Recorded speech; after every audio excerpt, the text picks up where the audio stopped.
como sempre, só lembrando que a aula eu estou gravando justamente para poder botar no YouTube e vocês terem acesso à aula em qualquer momento. Já vi, eu entendo bem que essa relação, eu sei que, como a Maria Eduarda acabou de falar, né, que está na rua, né, está trabalhando, cuidando.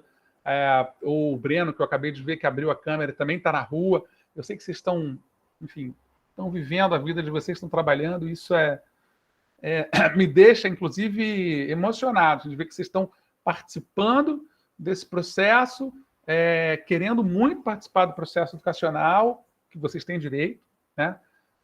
E estão tendo que viver a vida de vocês. Então, como todo mundo, acho louvável essa iniciativa e acho que a internet ajuda, inclusive, nesse aspecto. Bom, a gente viu, quando a gente começou lá no começo do ano, né, a gente viu um tamanho de história, né, da filosofia gigantesco. A gente começou lá pelo século 6, 7 a.C., vendo a passagem do pensamento mítico para o pensamento racional, vendo todos os pré-socráticos, vendo aquele trio genial, né, talvez o mais importante da filosofia, composto ali pelo Sócrates, Platão e Aristóteles. Vimos a transição desse pensamento que a gente chama convencionalmente de filosofia clássica grega, para a passagem de um pensamento que a gente conhece como filosofias helenísticas. Essas filosofias helenísticas, elas pertencem a um momento histórico, né, que é justamente aquele que é mapeado ali pelas invasões macedônicas na Grécia, pelo domínio, né, pela bagunça que o Império Macedônico fez com o pensamento grego, já com o fim da democracia, com uma relativização muito grande da ideia de cidadania, e que vai perdurar ali até as invasões romanas.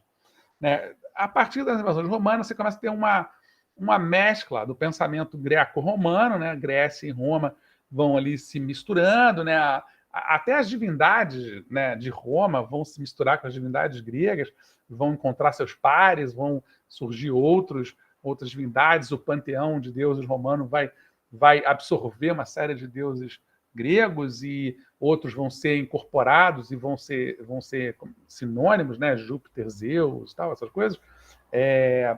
Netuno, Poseidon e tal, Marte, Ares e tal, você vai juntando esse monte de divindades e o pensamento, né, racional, né, a filosofia, também vai encontrando lugar nesse período. Por exemplo, né, a filosofia estoica, né, o estoicismo, que é o que a gente vai falar principalmente hoje, encontra um lugar na Roma Antiga, encontra um lugar tanto na República Romana, mas sobretudo no Império Romano, que é muito significativo. Então, ela vai ser criada por um cara chamado Zenão de Cício, né, lá em 300 e pouco antes de Cristo, ali próximo, inclusive, do Aristóteles, do Epicuro e tal, mais ou menos ali no mesmo período em que eles estão produzindo, mas vai ganhar uma repercussão e uma importância enorme justamente no fim da República Romana e no começo do Império Romano. Tá? Antes disso, só para voltar um pouco, com a conquista da Grécia pelos macedônios em 322 a.C., teve início o chamado período helenístico. Devido à expansão militar do Império Macedônico, efetuada por Alexandre Magno, o período helenístico caracterizou-se por um processo de interação entre a cultura grega clássica e a cultura dos povos orientais conquistados. O mesmo processo se deu no campo filosófico. As escolas platônica, né, a Academia do Platão, e aristotélica, o Liceu do Aristóteles, dirigidas respectivamente pelos discípulos de Platão e Aristóteles, continuaram abertas, em plena atividade, mas os valores gregos começaram a mesclar-se com as mais diversas tradições culturais. No plano político, a antiga liberdade do cidadão grego, exercida no contexto de autonomia de suas cidades, foi desfigurada pelo domínio macedônico, ocorrendo um declínio da participação do cidadão nos destinos da polis. Nesse contexto, as preocupações coletivas da polis cederam lugar às preocupações pessoais, a reflexão política enfraqueceu-se e a vida privada tornou-se o centro das investigações filosóficas. As principais correntes filosóficas desse período vão tratar da intimidade, da vida pessoal e interior do ser humano. Formulam-se, então, diversos modelos de conduta, ou artes de viver, ou filosofias de vida. Tá? Parece que a principal preocupação dos filósofos era proporcionar às pessoas desorientadas e inseguras com a vida social alguma forma de paz de espírito, de felicidade interior em meio às atribulações da época. Imagina o caos que devia estar naquele momento histórico ali, né? Pós-invasões macedônicas, uma Grécia completamente perdida, unificada pela primeira vez, mas unificada à forceps, na marra, por um ente externo, né? Com uma xenofobia enorme. Os gregos eram bem xenófobos, né? Com um desespero ali, meio sem saber o que fazer, dominado pelos estrangeiros, enfim, com invasões de tudo quanto é lado, com o fim da democracia, com tiranos e tal, com o mundo caiu, né? O mundo grego caiu. Os caras não sabiam também o que fazer. Porque, por mais que eles fossem filósofos e grandes pensadores, eles não conseguiram resolver os problemas sociais, econômicos e, sobretudo, do pensamento humano, né? Que é um pensamento dia a dia. Um dos principais filósofos desse período, Epicuro, aconselhava que as pessoas se afastassem dos perigos e da intranquilidade da vida política e buscassem a felicidade em sua vida privada. Era um dos seus mandamentos, a expressão, né, viva oculto, né? Vive na sua, não se mete muito com os outros, com as coisas dos outros. Entre as novas tendências desse período, acho que a gente pode destacar o epicurismo, obviamente, né? Uma filosofia que teve um papel enorme nesse período de transição, que durou aí 700 anos, basicamente. Foi longo, né? Foi bastante longevo, aquela busca da tranquilidade da alma, da felicidade, a felicidade contida, da felicidade através do conhecimento. A gente viu isso, né, na última aula que a gente teve online.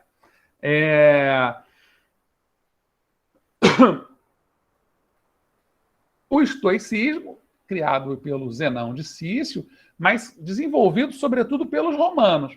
Tá? A gente vai ver, eu vou mostrar o PowerPoint, mas o Zenão cria, mas você tem muito pouca coisa do Zenão, na verdade, e só 100, 200 anos depois é que você vai começar a ter uma produção, de fato, intelectual em cima das ideias do estoicismo, já no pensamento romano, de fato. Tá?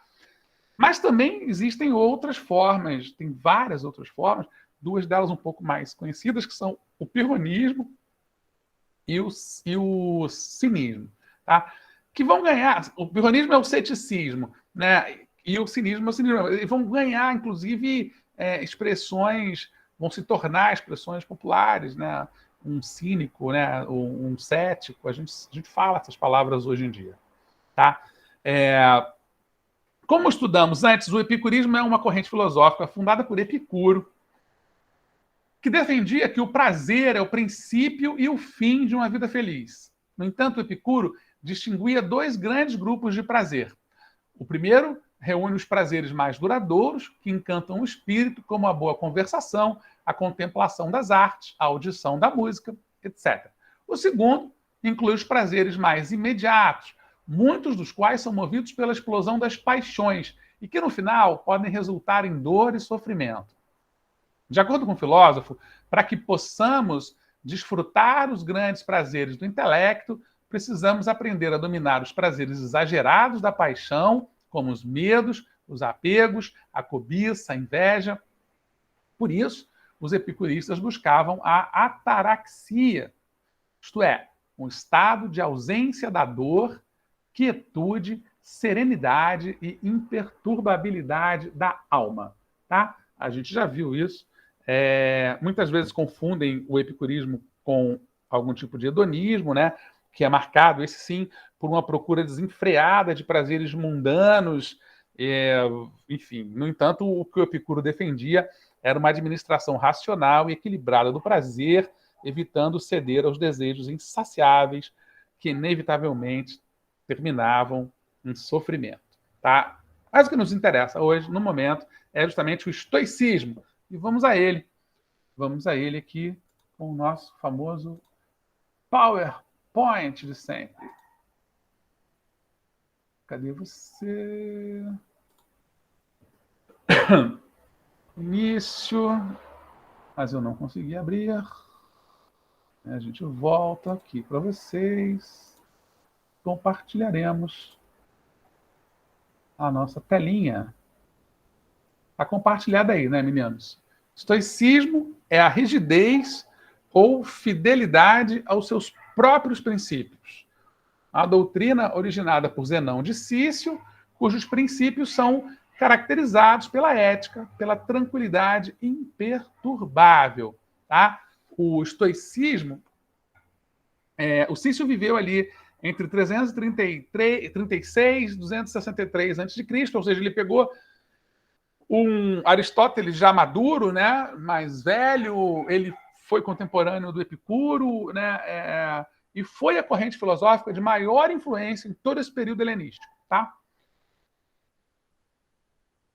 Andiamo.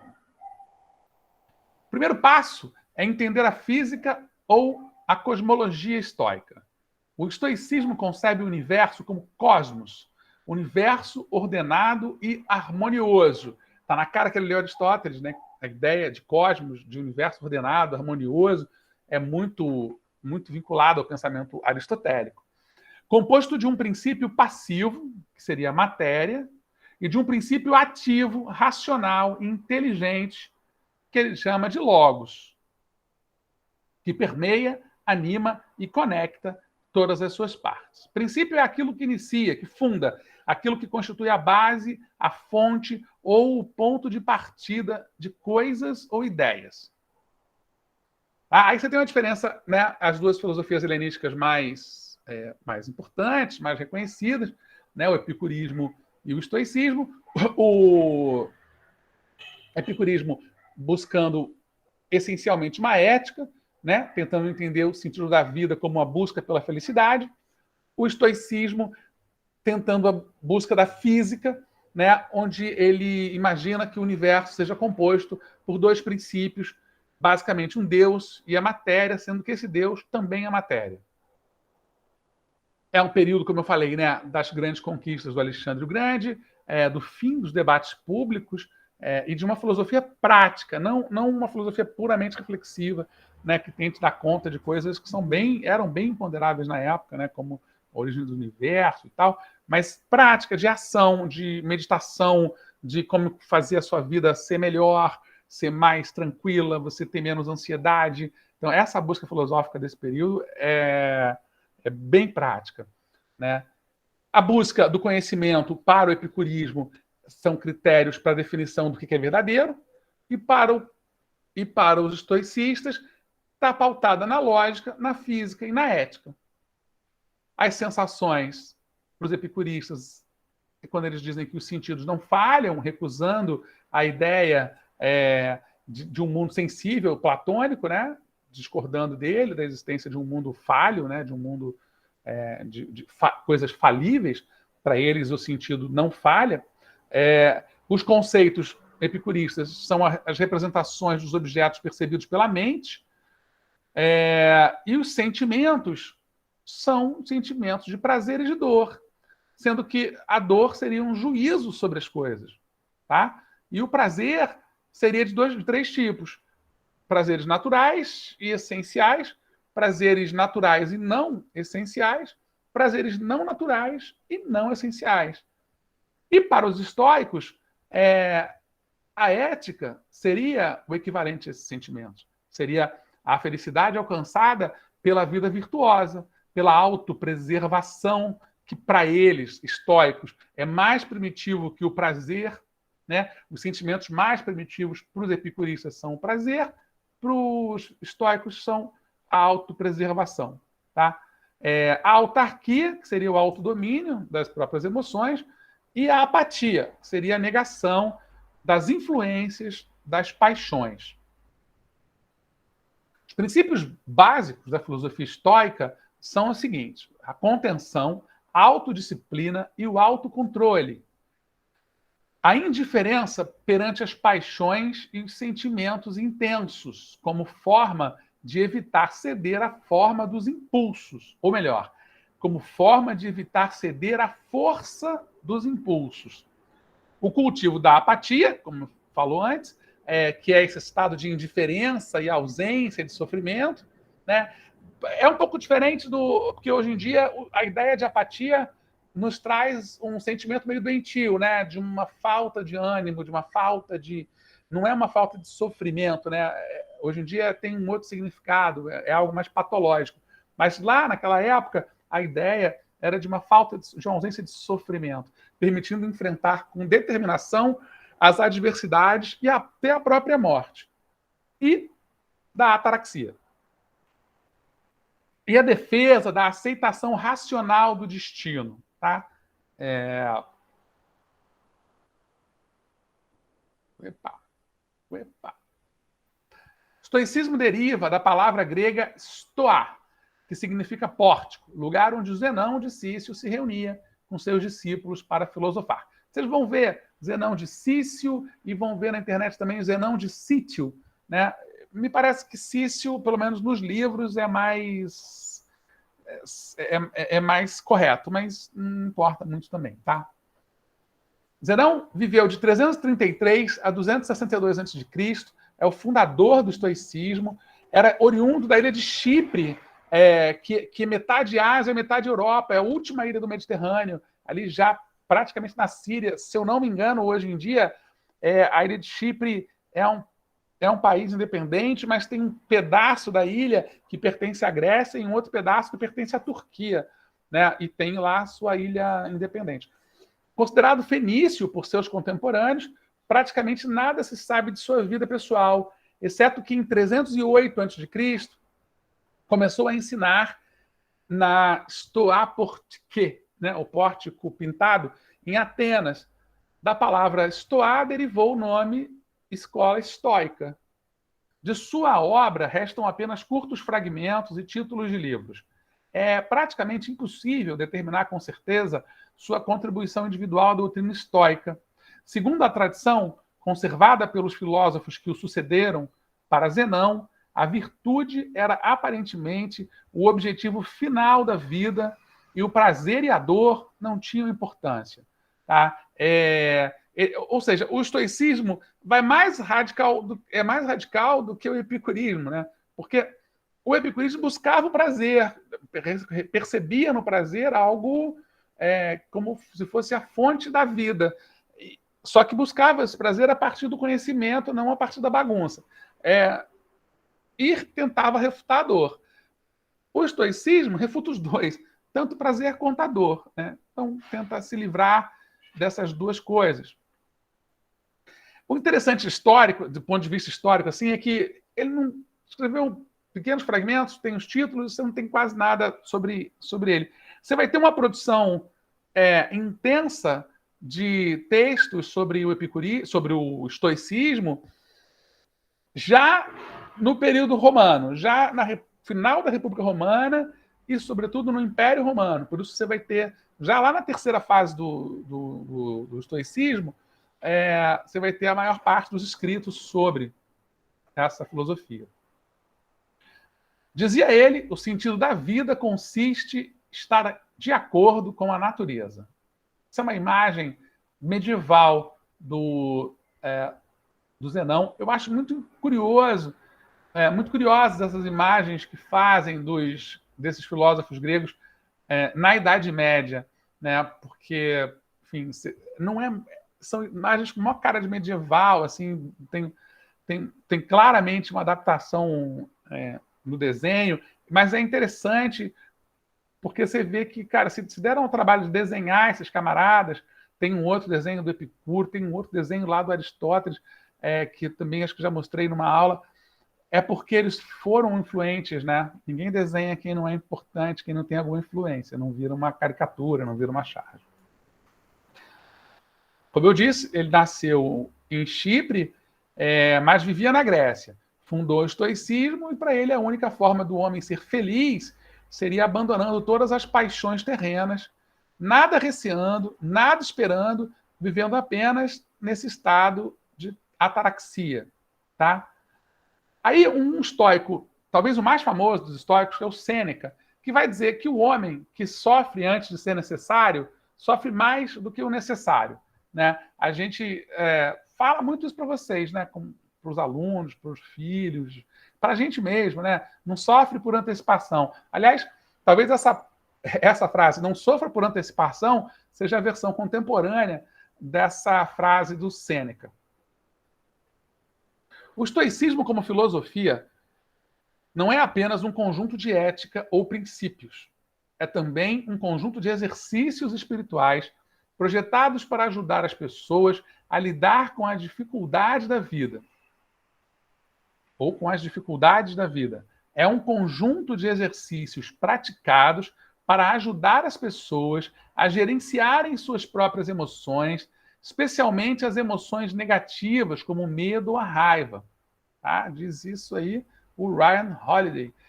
O estoicismo tem uma função meditativa, porque é aquela história da filosofia prática, né? Que pertence a esse período, e é muito viva nesse período, e por isso se fala tanto do estoicismo, por isso o estoicismo está vivo até hoje. Nenhuma dessas filosofias que a gente tem estudado está morta, porque elas têm um eco no mundo contemporâneo. Elas têm um eco, elas ecoam aqui. Elas, de alguma maneira, são adaptáveis à nossa vida cotidiana hoje, né? Tanto o epicurismo, quanto o estoicismo, quanto a filosofia aristotélica ou platônica ou socrática, né? Tem tanta coisa ali dos pré-socráticos que a gente pode trazer para esse mundo de hoje. Por isso que a gente estuda isso, por isso que eles têm alguma razão de existir nas nossas vidas. Até porque elas existem nas nossas vidas, mesmo sem a gente saber que elas são filosofia clássica, filosofia da antiguidade.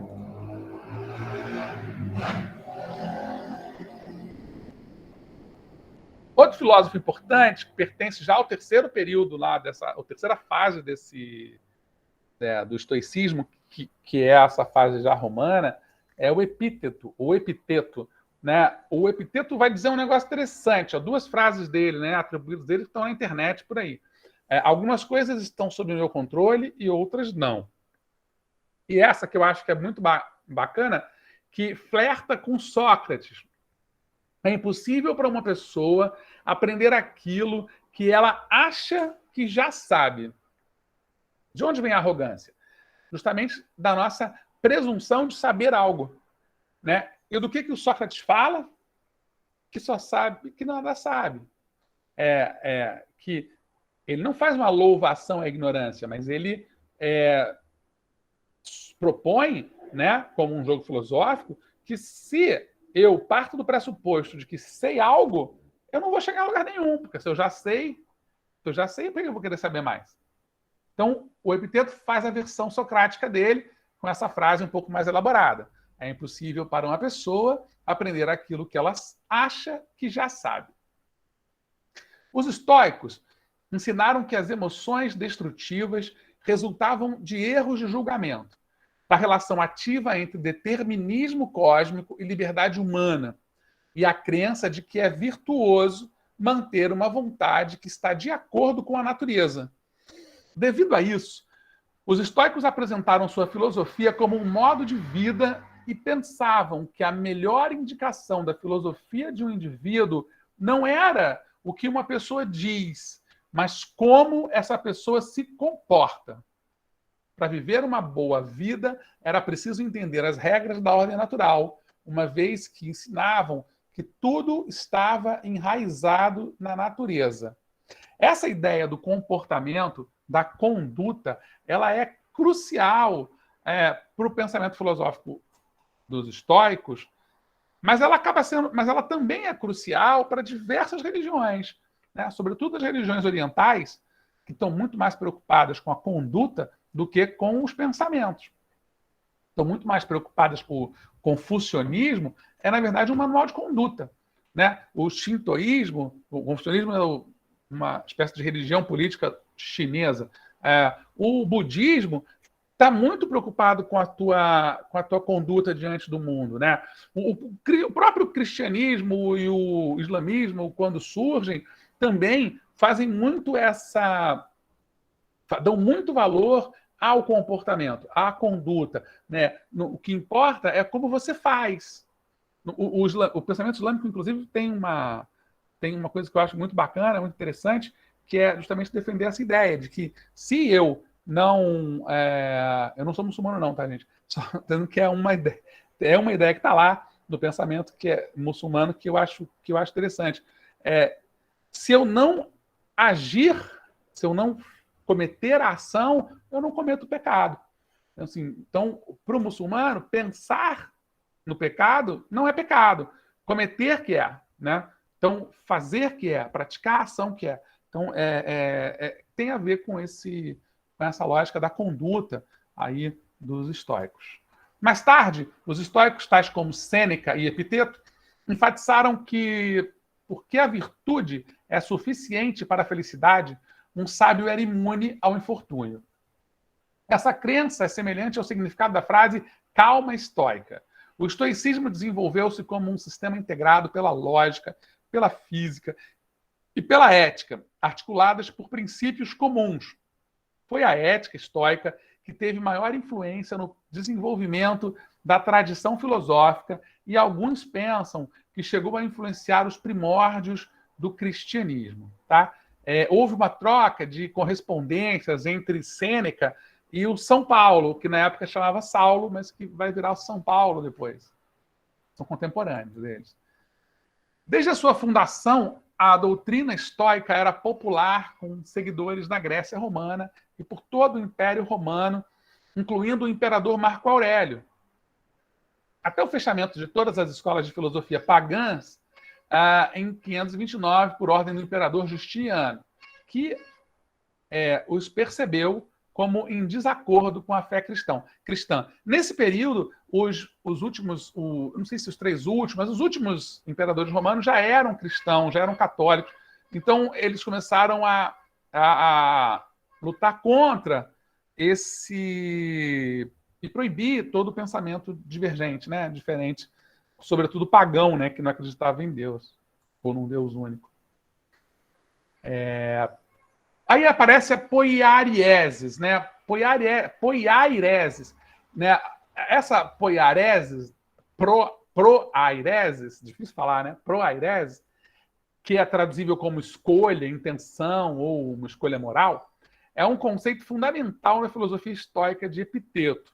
Aí o Epiteto já inserindo, né, outras coisas ao pensamento estoico. Que representa a escolha envolvida em dar ou recusar a aprovação de impressões. Esta palavra grega foi usada pela primeira vez na filosofia por Aristóteles em sua obra Ética a Nicômaco. A gente falou do Aristóteles de uma maneira geral, foram 3 aulas e tal, mas não falamos especificamente sobre cada obra e tal, que é muito grande, é muita coisa.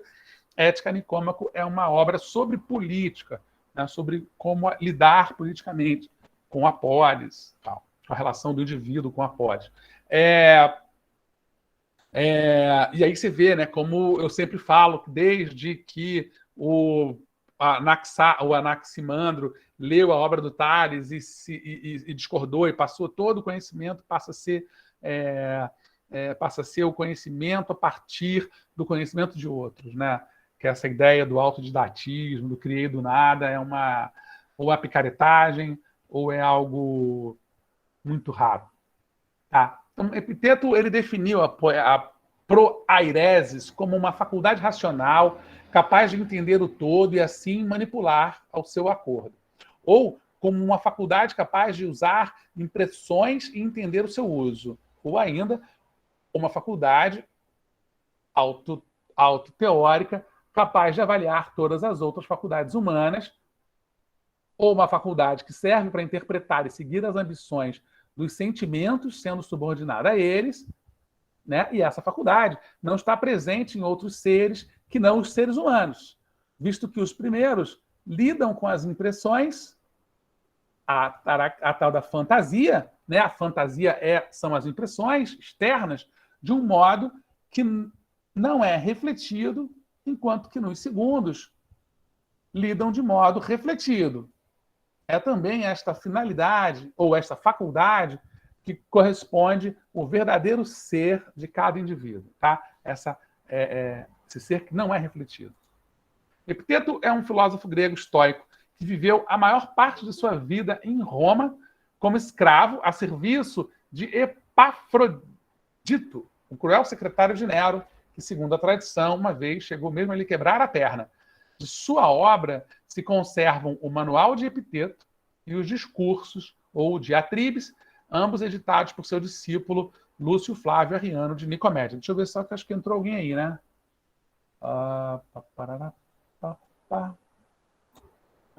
Arthur Velasco. Seja bem-vindo, Arthur. Ok. Retornar a videochamada. Vamos continuar. Continuam vendo, né? Sim. Ok. Indo adiante, essa é uma imagem do Epiteto. Como viver uma vida plena, uma vida feliz? Como ser uma pessoa com boas qualidades morais? Responder a estas duas perguntas fundamentais foi a única paixão de Epiteto. Eu imagino que ele tenha feito essas perguntas porque ele era escravo, né? Então devia ser duro a vida, né? Dura a vida, devia ser difícil ser escravo. Embora suas obras sejam menos conhecidas hoje, em função do declínio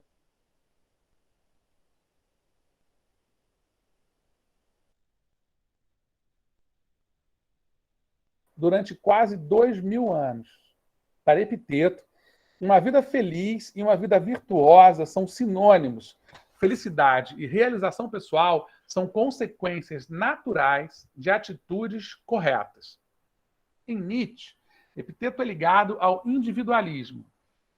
Nietzsche é um filósofo contemporâneo, um dos de transição ali entre o século XIX e o século XX, né, que é muito famoso pela frase Deus morreu, que na verdade, descontextualizada, fez com que ele fosse transformado num maldito por muita gente, mas ele é um dos maiores filósofos de todos os tempos.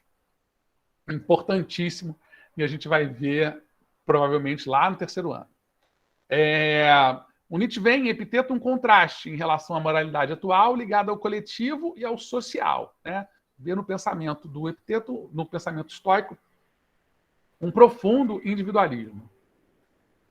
Depois do Epiteto, você vai ter o Sêneca, que talvez seja o mais famoso dos estoicos. Tá?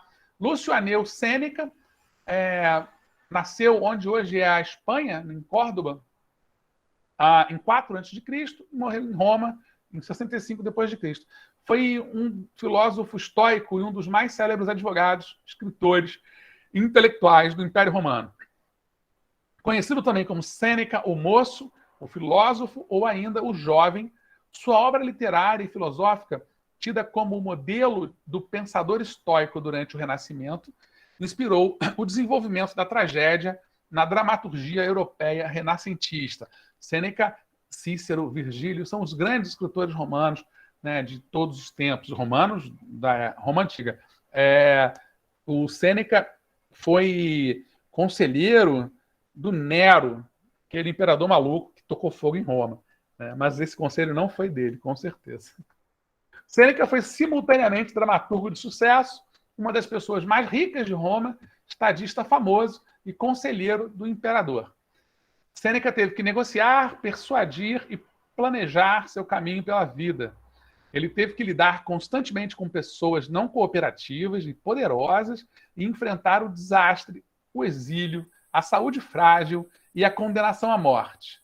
Ainda assim, teve grandes feitos.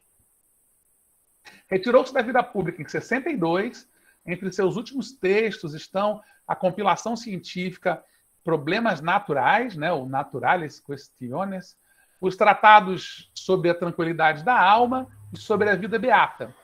E talvez sua obra mais profunda, as Epístolas Morais, dirigidas a Lucílio, em que reúne conselhos históricos e elementos epicuristas na pregação de uma fraternidade universal, mais tarde considerada próxima ao cristianismo.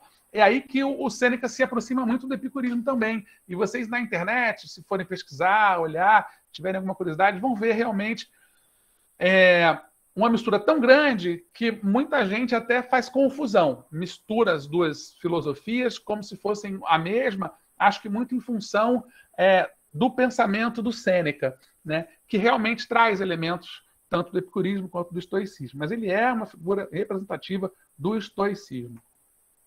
No ano de 65 veio a desgraça para ele. Sêneca foi acusado de ter participado da conspiração de Pisão, na qual o assassinato de Nero teria sido planejado. Sem qualquer julgamento, foi obrigado a cometer o suicídio. A pena do cara foi o suicídio. Na presença de seus amigos, cortou os pulsos com um ânimo sereno que defendia em sua filosofia. Isso é história, né? Vamos ver se é verdade. Tácito relatou a morte de Sêneca e da mulher, que também cortou os pulsos. Nero, no entanto, com medo da repercussão negativa dessa dupla morte, mandou que os médicos tratassem a mulher de Sêneca e ela ainda sobreviveu alguns anos depois da morte do marido. Apesar de ter sido contemporâneo de Jesus Cristo, Sêneca não fez quaisquer relatos significativos acerca de milagres que aparentemente anunciavam o advento de uma poderosa nova religião. Entretanto, segundo Jerônimo, não vou tentar ler isso em latim, vou tentar. De Viris Illustribus, né? No capítulo 12, provavelmente, Sêneca teria trocado correspondências com Paulo, o futuro São Paulo, apóstolo com cidadania romana, também conhecido por Saulo. Esse é um período da história muito fascinante, assim, muito interessante. Dá muita vontade de conhecer melhor, de tentar entender, dar filmes. Imagina um filme com esse camarada, o Sêneca, tentando que se virar ali na corte do Nero, um louco de pedra que matou a mãe, que casou com a mãe, nomeou o cavalo, foi ele, foi o cara, agora eu não sei, mas tocou fogo em Roma. O cara era completamente insano, e ele era ali conselheiro do sujeito. Ao mesmo tempo, ele trocava correspondência com Jesus, ou tentava mandar correspondência com Jesus, não, perdão, com Paulo, que depois ia virar um dos criadores da igreja, né, da igreja católica, São Paulo e São Pedro. Isso devia dar um filmaço, pelo menos dar um filmaço, com certeza. Enfim, no entanto, sabe-se que os cristãos, por intermédio de Sêneca, assimilaram os princípios estoicos, utilizando inclusive as mesmas metáforas estoicas na Bíblia. Sêneca, como filósofo, também interessou-se por todos os fenômenos da natureza, resultando nas cartas intituladas posteriormente Questões da Natureza. Sêneca ocupava-se de forma correta... Perdão, gente, está passando um carro aqui. Sêneca ocupava-se da forma correta de viver a vida, ou seja, da ética, da física e da lógica. Via o sereno estoicismo como a maior virtude, o que lhe permitiu praticar a imperturbabilidade da alma, denominada de ataraxia, termo utilizado pela primeira vez por Demócrito em 400 a.C., aquele mesmo lá do átomo, né? E amplamente utilizado por Epicuro. Juntamente com Marco Aurélio, que foi imperador, e Cícero, conta-se entre os mais importantes representantes da intelectualidade romana. Tá? Certamente os maiores estoicos, né? Cícero, Marco Aurélio, Sêneca, Epiteto, e o primeirão lá, né? O Zenão de Cícero. A prática do estoicismo torna você menos emocionalmente reativo, mais consciente do presente e mais resiliente. À medida que você navega na vida, esse tipo de treinamento de força mental também facilita as decisões difíceis. Seja desistir de um emprego, fundar uma empresa, convidar alguém para sair, terminar um relacionamento ou qualquer outra coisa. O estoicismo, então, só recapitulando, fundado a partir das ideias de Zenão de Cícero, foi a corrente filosófica de maior influência no período helenístico. Os representantes dessa escola eram conhecidos como estoicos e defendiam a noção de que toda a realidade existente é uma realidade racional. Isso significa que todos os seres, os indivíduos e a natureza fazem parte dessa realidade racional. Segundo esses pensadores, o que chamamos de Deus nada mais é do que a fonte dos princípios racionais que regem a realidade. O motorzinho, né? Integrado à natureza, não existe para o ser humano nenhum outro lugar para ir ou fugir, além do próprio mundo em que vivemos. Somos deste mundo e, ao morrer, nos dissolvemos neste mundo. Exatamente como está na Bíblia, né? Como eles falaram aí, como está dito aí pelos pesquisadores. A frase bíblica é um pouco diferente, mas é exatamente a mesma, né? Do pó viemos, ao pó voltaremos. A frase estoica é: somos deste mundo, ao morrer, nos dissolvemos neste mundo. Tá? Outra perspectiva no caminho da felicidade foi criada pelos estoicos, dando origem à corrente filosófica antiga, conhecida como estoicismo. Essa palavra, que deriva do grego estoá, pórtico ou galeria de colunas, trata-se de uma referência ao local onde o primeiro filósofo dessa corrente, Zenão de Cício, reunia os alunos e administrava suas aulas. Para o estoico, é feliz aquele que vive de acordo com a ordem cósmica, aceitando e amando o próprio destino nela inscrito. Vocês podem perceber, depois olhando melhor, quando vocês forem ver o vídeo lá na internet, que as datas elas não são precisas. Né? Nesse post aqui, nessa imagem, está 335 a 264 a.C. Lá atrás, eu lembro de uma outra imagem que estava 333 a 263 a.C. Na anterior a essa, estava 236 a 260, ó, quer ver? A 263 a.C. É por aí, gente. Impossível ter uma precisão contemporânea sobre as datas de nascimento e morte de pessoas que viveram há tanto tempo atrás com tão pouca informação a respeito deles, tá? Até porque a própria datação era feita de forma diferente, né? Você tinha, em alguns desses períodos, você teve ano com 10 meses, ano com 11 meses, ano com 12 meses, o calendário juliano era de um jeito, depois o nosso calendário atual, que é baseado no calendário gregoriano, que vai surgir 500 anos depois. Então, assim, era tudo muito confuso com relação à data, né? Os nossos filósofos tão estoicos mais importantes foram o Epiteto, que foi escravo, Sêneca, que foi conselheiro do Nero, e o Marco Aurélio, que foi um imperador romano, né? Nem mais nem menos, como está escrito aí. Um foi escravo, o outro conselheiro do palácio, e um foi imperador. Só que é a pessoa que levava uma vida simples, que encara os sofrimentos com indiferença e tem como objetivo o viver de acordo com a natureza e a racionalidade. Como o período foi muito longo, acabaram dividindo o estoicismo em 3 fases. Os próximos 2 slides vão falar dessas 3 fases. Eu botei os 2 separadamente, só para mostrar que tem pequeníssimas diferenças, mas que existem também algumas diferenças quando vocês forem pesquisar em algum outro lugar. Tá? Então, ao longo de mais de 4 séculos, destacaram-se vários filósofos estoicos. Os historiadores da filosofia costumam agrupá-los em 3 períodos. Isso é a regra. O estoicismo antigo, que vai do século IV a.C. e 3 a.C., desde a sua criação a 3 a.C., né, que é desde a sua criação por Zenão, e que vai ter outros filósofos de destaque, como o Cleanto de Assós e o Crisipo de Sores. O estoicismo médio, que vai a partir do século II a.C., mais ou menos, que é um período marcado pelo encontro com a cultura romana, que é quando os romanos invadem, né, a Grécia e se misturam ali, misturam as filosofias, misturam os modos de pensar, ficam fascinados com a cultura grega, mas ao mesmo tempo e aí acabam incorporando uma série de elementos gregos à sua própria cultura e obviamente também fazendo o contrário, também levando, né, a cultura romana para o pensamento grego. ou um período que introduziu modificações importantes no pensamento estoico, né, cujos principais pensadores foram Panécio de Rhodes e o Posidônio de Apameia. E o estoicismo imperial, aqui chamado de eclético, mas que também você vai ver chamado de religioso, que vai do século I depois de Cristo e ao século II ali, né? Já na era comum ali depois de Cristo, quando o estoicismo foi uma espécie de filosofia oficial do Império Romano, né? Aí sim, 3 pensadores se destacam, que são Sêneca, o Marco Aurélio e o Epíteto.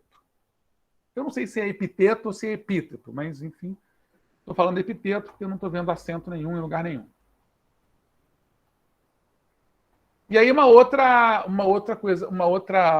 formulação que eu achei, formatação que eu achei desses 3 períodos, que vai chamar o período antigo de período ético, que é o desenvolvimento do estoicismo, foco na ética e transformação do estoicismo no modelo que conhecemos na atualidade.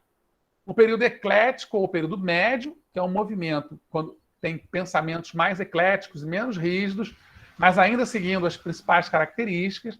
Os pensamentos de Sócrates e Platão, por exemplo, são incorporados ao pensamento dos filósofos estoicos nesse período, e é quando os romanos, de fato, conhecem o estoicismo. Então, o primeiro período, o período antigo, é puramente grego, mas já no período médio, ou eclético, é quando os romanos entram incorporam e conhecem esse pensamento.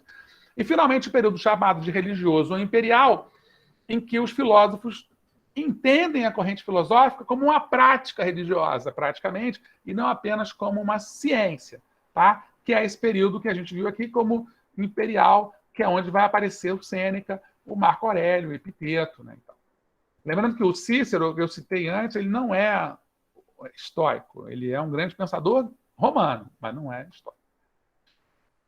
Aí, finalmente, Sêneca, na carta 102, vai dizer: olhe para frente sem temer a hora marcada, a última hora do corpo, mas não da alma. Né? Já apontando aí para a possibilidade de um mundo